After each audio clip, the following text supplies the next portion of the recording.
What's up, everybody? Mike here, and in this Diablo 4 video, I'll be showcasing my cursed Necromancer build. This is a beginner Necromancer build that focuses on cursing enemies for increased damage, mixed in with a little crit.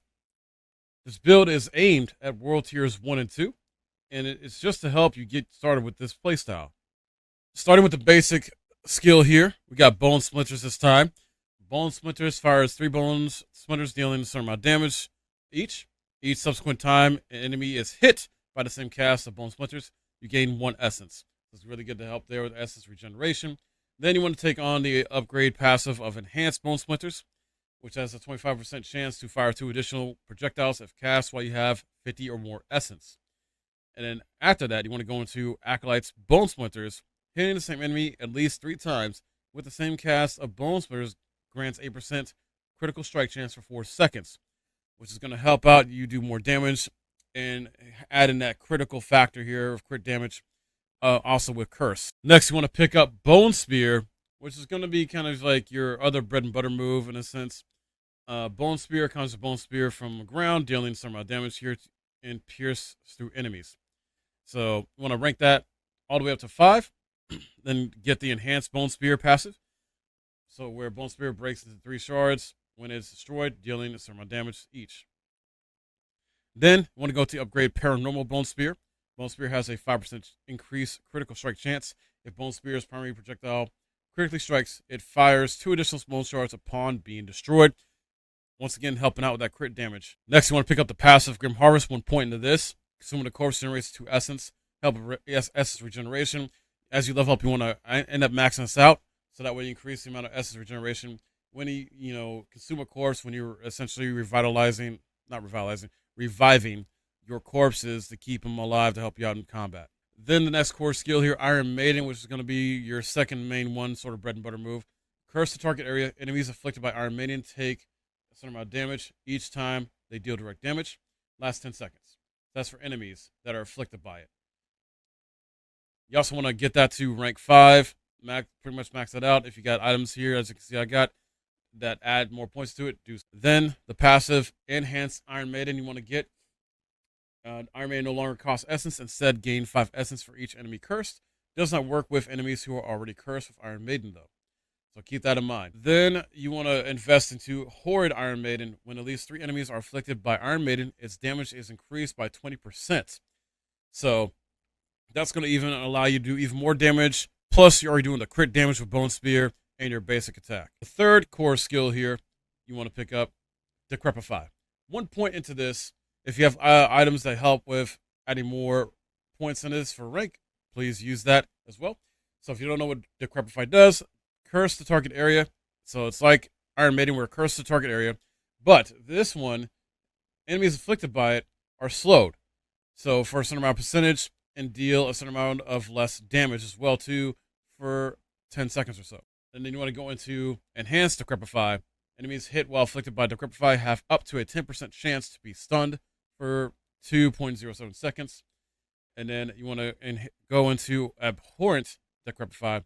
There's a lucky hit. Enemies hit while afflicted with Decrepify have up to a 15% chance to reduce your active cooldowns by 1 second. It may not seem like a lot, but it's really helpful with reducing your cooldowns so you can just pop off your moves faster and more often. Then you want to invest in this passive ability, Amplified Damage, 2 points. Not 3 all yet, but 2 points at least. You deal 6% increased damage to cursed enemies. That's at the 2-point range. And then if you get it maxed out, you go to 9% damage. Once again, that's going to help out with doing more damage to your cursed enemies and the crit you can do. Or I should say it adds on. The ultimate you want to pick up here is Bone Storm, which is going to be a storm of bones appearing around you, essentially in your golem if you had a golem. Dealing a certain amount of damage to surround enemies over 10 seconds. And you want to pick up the first passive upgrade, Prime Bone Storm. Your damage reduction is increased by 50% while Bone Storm is active. So that 15% is going to be very helpful and keep you alive while you're dishing out damage. And you want to mainly use this, of course, on elites and bosses. When it comes to your Skeletal Warriors, you want to go down to Reapers at the bottom here and go to the second one and get that. Reapers have 15% chance to carve the flesh off enemies, forming a corpse. Even though you're not really using corpses outside of just, keeping your minions alive, reviving them. It's still important to have this. So you're going to need this because the basic skill doesn't help create corpses. So you got this to help you out with forming a corpse as well. Then for your skeletal mages, you want to go to the second one here with cold. And each time your cold mages damage enemies with their primary attack, you gain 2 essence. Once again, helping your essence regeneration there. So you can keep utilizing your core skills more often to do damage and keep yourself alive. For the golem, we're sacrificing the golem here. I went to the bottom one here in iron. And I decided to go and choose, you deal 35% increased critical strike damage, but you lose the ability to summon golem. You don't necessarily have to do this, you don't want to, but I want to have this factor in and add to the crit damage I'm doing with the bone skills, with bone spear, my basic attack. The 3 aspects I would say would be a nice kind of crucial thing to have with this build early on. Out of the other aspects right now to help you out is the aspect of torment.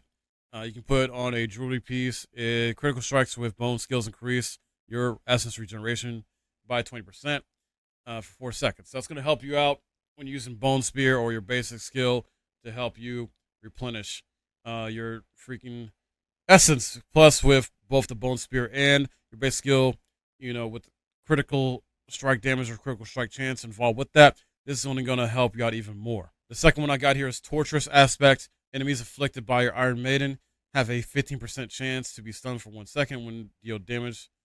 They deal direct damage. Now, obviously, if you get a legendary version of this, a better one, you can increase that 50% even more of that chance of them being stunned. So, very key there, I think, in this build to help you keep the enemies stunned as well as slowed with Decrepify. Then the third one here, I have sacrificial aspect because we sacrificed the golem. And with that crit damage, your sacrifice bonuses are increased by 15%.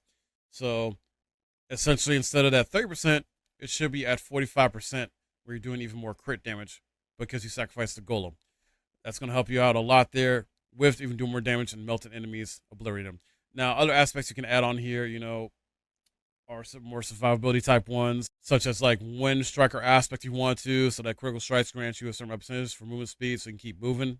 Aspect of protector, where not certainly to do amount of damage, but damaging an elite enemy grants you a barrier, absorbing up to a certain amount of damage there for 10 seconds. So that would help out with survivability. Those few ones I want to suggest there to utilize to help you out if you want to. And just have fun with it. Try some other ones out. You don't necessarily need to min-max this though at all. Final thoughts on this build though, and maybe a little bit more tips besides what I already suggested is it's really fun to use. It is kind of a bit of a glass candy type of build, though, because, you're doing the cursed application enemies, and then you're trying to have certain passes that will increase your damage to cursed enemies, plus through the crit. But you have your Bone Storm to help with survivability. And as long as you have some aspects to help you out with survivability as well, too, you should be fine. You want to focus on, I'll say, stuff to increase your intelligence, movement speed a little bit, and stuff that's like centered around you increasing damage and your like bone skills and your Decrepifying Iron Maiden. So if you got like stuff that will increase, a point into the rankings on your armor, do so. Thorns wouldn't be a bad idea if you want to have armor that has thorns on you to help you with some defense while you are attacking, where it's on your shield or your armor, things like that.